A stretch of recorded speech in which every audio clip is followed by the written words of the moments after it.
12 months ago, my checking account had $312 in it. I remember staring at the number on my phone, feeling that specific sick, hollow feeling because I was a grown adult with a decent job and I had almost nothing to show for it. Today, that same account, plus the savings account next to it, holds just over $25,000. And here is the part that makes people lean in, the part that sounds impossible. I did not get a raise, I did not get a new job, I did not start a side hustle or sell a course or get lucky with a stock. My income was exactly the same on the last day as it was on the first.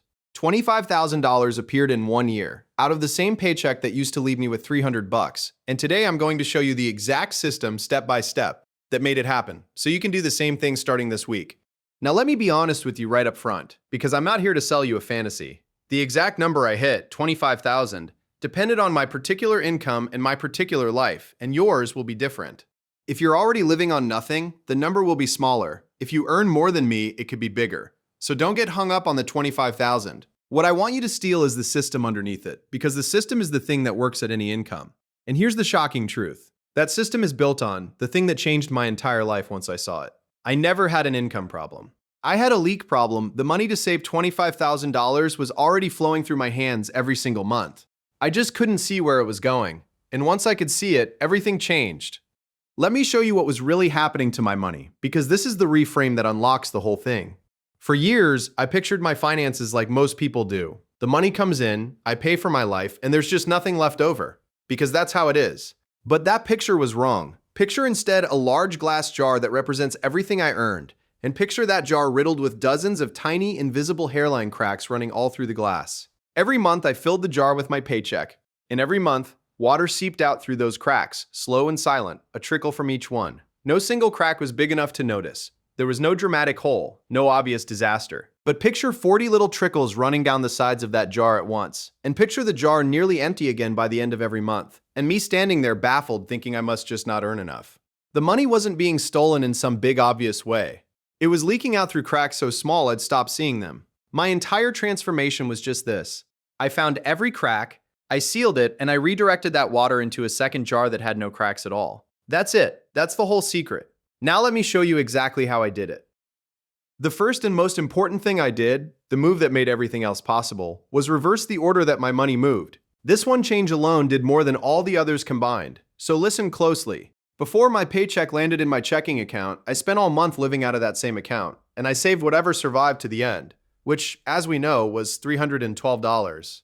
The money that was supposed to be saved sat in the exact same pool as the money I was spending, so of course it got spent. Picture one single jar that I both filled and drank from all month. Of course it ran dry. So I flipped it.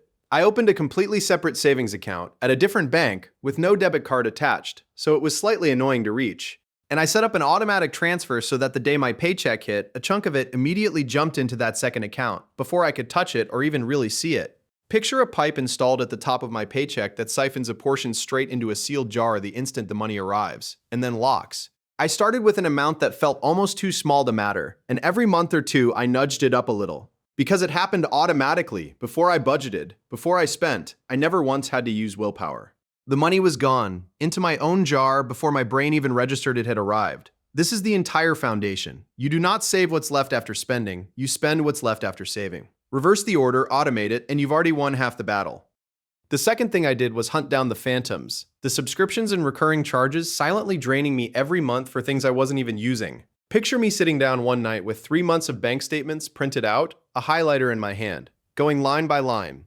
And picture the little ghosts I found, charge after charge for things I'd completely forgotten existed. The streaming service I watched once in February, the app subscription from a free trial I never canceled, the gym membership I hadn't used since spring, the premium tier of something I didn't even remember upgrading. Picture a dozen tiny ghostly hands reaching into my account every month and lifting out $5 here, $15 there, all of them invisible because each one was too small to notice.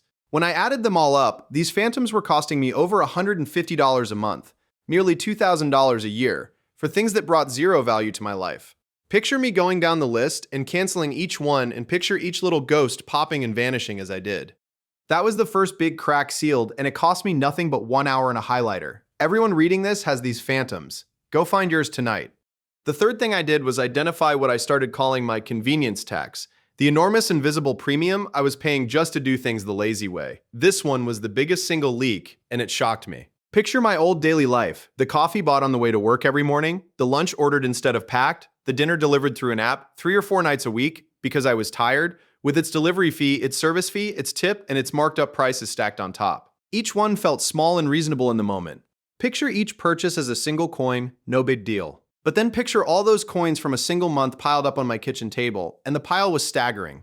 I was spending over $400 a month, sometimes more, purely on the convenience of not cooking and not planning. Not on food, I still had to buy groceries on top of this, but on the premium for having food handed to me. So I made a rule. I cooked at home during the week, I packed my lunch, I made my coffee, and I let myself order in only once on the weekend as an actual treat.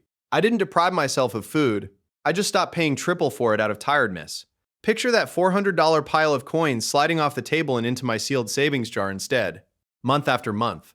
The convenience tax is the single most expensive habit most people don't know they have. Now, let me pause here because I need you to see the pattern connecting these first cracks, since it's the thing that makes this whole system work. Look at what these leaks had in common. Not one of them was a big, dramatic, obvious expense. Nobody goes broke from a single $15 lunch or a $9 subscription. That's exactly why they're so dangerous. They're small enough to be invisible, and they repeat automatically over and over until small becomes enormous. Picture a single dripping faucet. One drip is nothing. But picture that faucet dripping all day, all night for a year, and picture the swimming pool of water it wastes. My money was leaking out through 100 faucets I'd stopped hearing. The whole game was learning to hear the drips again, to make the small invisible spending visible so I could decide whether it was actually worth it. Most of the time, it wasn't. Now let me show you the bigger moves, because sealing the small cracks was only half of it. The fourth thing I did was attack my big fixed costs. The large bills I'd assumed were just permanent facts of life, and never once questioned. This is where people leave the most money on the table, because they treat these numbers as carved in stone. Picture the big monthly bills sitting there like heavy boulders I'd walked past every day without ever thinking to move them. My phone bill, I called the company, asked what plans I was missing, and switched to a cheaper carrier with the same coverage, saving $60 a month. My insurance, I spent one afternoon getting quotes from competitors, called my provider, and either got them matched or switched, saving another $50 a month. My internet, one phone call asking for their retention department and mentioning I was thinking of leaving knocked $20 off. But the biggest boulder, the one that changed everything, was my housing. Picture my rent as the single largest boulder of all, and picture me making the hard but massive decision to bring in a roommate to share my place, which cut my biggest expense by hundreds of dollars a month overnight. That one move alone was worth more than all the small cracks combined. I want to be honest, the housing move was uncomfortable and it might not be right for everyone. But the lesson holds for every big bill. None of these boulders were actually permanent. I just never tried to move them. A few phone calls and a couple of hard decisions freed up more than $500 a month. The fifth thing I did was install a simple rule that killed my impulse spending: the 30-day list. Picture the old me seeing something online I wanted and buying it within about 90 seconds. The gadget, the clothes, the thing I saw an ad for and suddenly needed. That instant, emotional buying was draining me in bursts I never tracked. So I made a rule. Anything I wanted that wasn't a true necessity didn't go in a cart. It went on a list, with the date next to it. And I wasn't allowed to buy it for 30 days. Picture a notebook page filling up with things I was sure I needed in the moment. And here's what happened. Picture me coming back to that list 30 days later, and the vast majority of the time looking at each item and feeling absolutely nothing. The wanting had evaporated. The urge that felt so urgent and real was just a passing wave. In 30 days, let it break and disappear. The few things I still genuinely wanted after a month, I bought, guilt-free. But picture how many purchases never happened at all, how many waves just rolled through and vanished, leaving the money safe in my jar. The 30-day list turns impulse spending from an automatic reflex into an actual choice, and most of the time you'll choose to keep your money. The sixth thing I did gave me one-time surges of cash that accelerated everything. I sold the mountain of stuff I owned but never used. Picture every closet, drawer, and corner of my home, and picture all the dead money sitting in them, the clothes with tags still on, the old phone in a drawer, the exercise equipment I used twice, the kitchen gadget from a hobby I abandoned, the furniture I didn't need. I spent a few weekends photographing all of it and listing it online. Picture item after item leaving my apartment and coming back as cash. A few $100s one weekend, a couple hundred the next. Over the year, picture the pile of clutter shrinking while my savings jar grew because I turned things I was storing for no reason into thousands of dollars of real money. My friend Chloe did the same thing and made almost $2,000 in a single month just from stuff she'd forgotten she owned. This isn't a monthly habit, but as a one-time boost, clearing out the dead weight in your home can jumpstart your savings in a way almost nothing else can. The seventh thing I did was refuse to let windfalls disappear the way they always had before. Picture the moments most people never plan for: the tax refund, the work bonus, the birthday money, the unexpected check. In my old life, picture that money landing and evaporating within days, absorbed into my life so fast I couldn't even tell you what I spent it on. Picture a tax refund arriving and simply dissolving into thin air. So I made a hard rule. Every windfall, every dollar I didn't expect and wasn't counting on, went straight into the sealed jar before it could touch my checking account and disappear. Picture my tax refund that year, a couple $1,000s, sailing directly past my spending account and into savings untouched. When you don't budget a windfall into your normal life, saving all of it costs you nothing because you were living fine without it. Most people let tens of thousands of dollars slip through their fingers this way over the years. I decided to catch every drop. So let me be real about how these numbers actually added up, because I don't want you thinking it was magic. Picture all the sealed cracks stacking up month after month. The subscriptions, 150, the convenience tax, 400, the phone, insurance, and internet, over 100, the housing move, several hundred more, the impulse purchases that stopped happening, a couple hundred. Picture those recurring savings adding up to around $1,500 or $1,600 a month that used to leak away and now flowed into my jar. That alone is close to $19,000 over the year. Then picture the one-time boosts landing on top, a few thousand from selling my clutter, a couple thousand from the tax refund I didn't let vanish. Stack it all together, add the 312 I started with, and picture the jar filling past $25,000. Not from earning more, not from one big dramatic move, from dozens of sealed leaks and redirected drops, all flowing into one place instead of running out through the cracks. Now let me get into why almost nobody does this, even though it's this simple, because understanding the trap is what will keep you from falling back into it. The reason these leaks stay invisible is that they're designed to. Picture the entire modern economy built to make spending effortless and invisible. The saved credit card that turns buying into a single tap, the subscription that renews itself so you never decide again, the delivery app that removes every ounce of friction between wanting and having. Picture a world engineered so that money leaves your hands without you ever feeling it go. That frictionlessness is the whole problem, because you can't manage what you can't feel. And there's a deeper thing underneath it. We've been taught to believe that the only way to have more money is to make more money. Picture that belief as a wall that stops people before they even start. I just need a raise, a better job, a side hustle, while the money already passing through their hands leaks out the bottom, ignored. I believed that wall too, for years. The breakthrough was realizing that a dollar you don't leak is worth exactly as much as a dollar you earn. And it's 100 times easier to keep a dollar than to earn a new one. Plugging a leak is the highest paying work you can do, and it's completely invisible to everyone but you.